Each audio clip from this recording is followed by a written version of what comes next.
Hampton Court Palace itself is huge, with an almost tangible feeling of history. It was first acquired by Cardinal Wolsey, but was his for only 15 years before Henry VIII engineered his disgrace and took possession in 1529.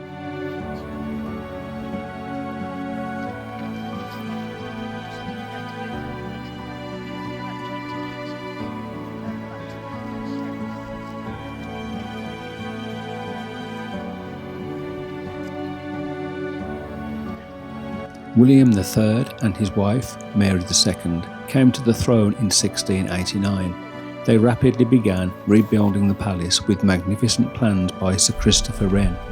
But the work was never completed because Mary died in 1694 and William called a halt to the building. This is considered fortunate in a sense because the original untouched Tudor part of the palace is now one of the greatest architectural assets of Britain. The Great Fountain Garden was designed for William and Mary.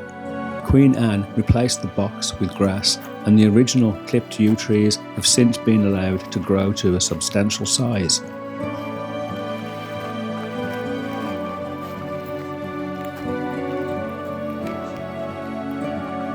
Not only is this a magnificent historic palace, but it also has a wonderful garden retaining much of its historical formal design and has been under the supervision of some of Britain's most innovative gardeners, Henry Wise, Capability Brown and Humphrey Repton.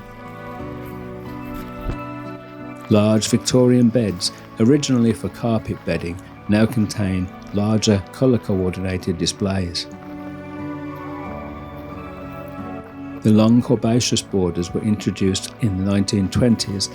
The King's Privy Garden was restored and reopened to the public in 1995.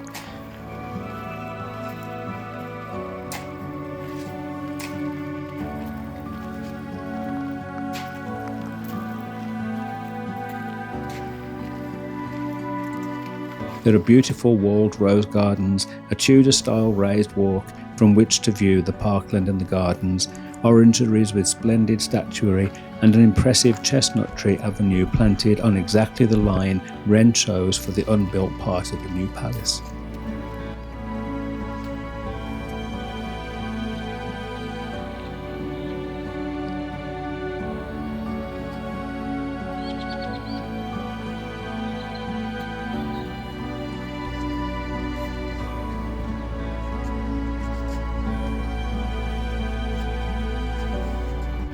The pond gardens enclosed by hedges were originally ornamental freshwater fish ponds.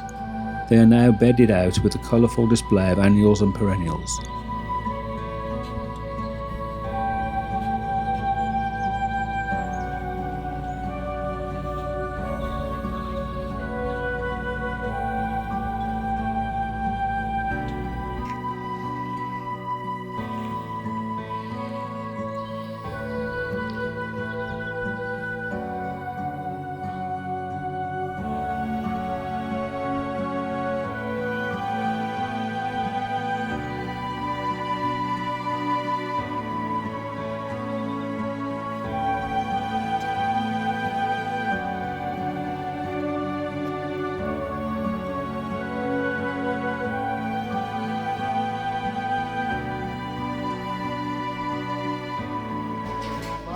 The famous grapevine, reputedly the oldest in the world, was planted by Capability Brown in 1768 when he was head gardener here.